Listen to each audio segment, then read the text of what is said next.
Good morning. Let's first of all talk security. Can you confirm that there's a Five Eyes meeting in New Zealand this week? Yes, there is. There's one of the regular conferences that they have. We work with the other four countries combating terrorism, protecting our citizens around the world. So it's an arrangement that works well for New Zealand. Okay. What sort of length of time is it going to be continuing for? Well, I'm not going to go into all the details about it.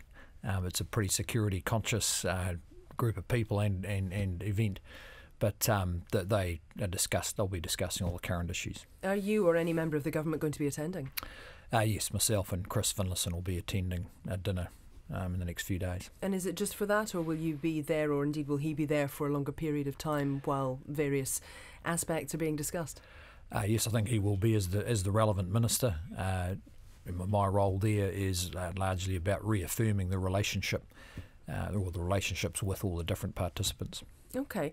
Now, North Korea is something that's very much in the headlines. I guess that's going to be on the agenda too there. Is that something that will be discussed at this? I simply can't tell you that, but it's certainly on our minds. Would you expect that that's something that will come up at some stage? Well, I'd expect that that's the kind of topic they're discussing, but we have our own, we're getting our own stream of advice about it, independent of the conference. Now, there was a line that we reported earlier on coming from Reuters that North Korea saying yesterday it was ready to sink a US aircraft carrier to demonstrate its military might.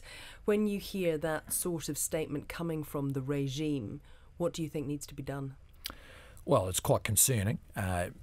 What I think needs to be done is what's being done now, and that is China and the US, who are the countries with by far the most capacity to influence the behaviour of North Korea, working together to achieve a result without conflict. Now, that's not going to necessarily stop the regime making threats, but those two countries will have a better idea of their ability to carry out those threats. And an ability to put pressure on their decision making. And indeed, how diplomatically can that be controlled or contained? Well, so far it has, and I think as long as the US and China work together as positively as they appear to be doing, my view it's likely to be able to be contained. The capacity of North Korea to deliver on those threats has yet to be tested, but we don't want to be testing it.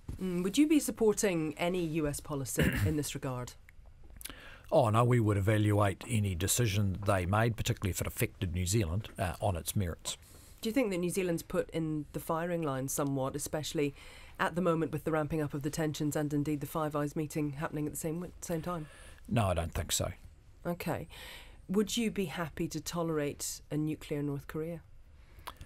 Well, this is part of the pressure that's going on now, is that a nuclear North Korea is unlawful. It would be against a number of resolutions the UN Security Council and the UN has passed. We don't want to see a nuclear North Korea, particularly one that is so threatening and provocative. Let's talk just briefly as well while you hear about the reshuffle. Are there new faces that are coming into the cabinet? Well, we're fortunate to have a large pool of talent. I mean, we're losing a couple of experienced, very successful ministers, Hekia Parata and Murray McCully, and we have a whole range of people who could step up into the cabinet.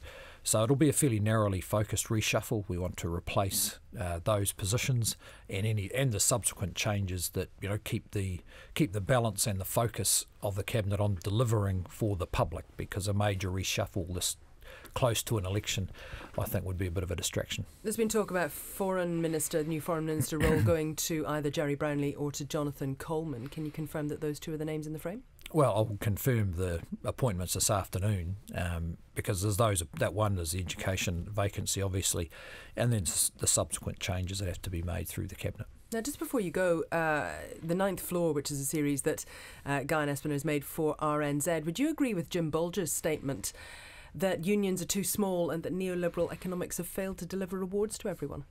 Well, actually, no, I don't agree with them. I understand the views. I've discussed these matters with Jim over a period of 20, 25 years. He,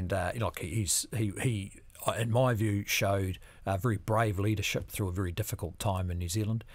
He made decisions from which we are benefiting considerably. And in New Zealand, without the kind of changes that were made through the late 80s and 90s, would be a place with much less capacity to lift low incomes, like the announcement that was made just last week So he's wrong? to support public services. He's wrong? Well, I don't agree with that interpretation of events, even judging it by the standard of the decisions he made himself, for which I have every respect, was there through it and dealt with a difficult situation very well. Appreciate your time. Thank you for coming into the studio. That's Bill English, the Prime Minister, at 29 minutes to 8.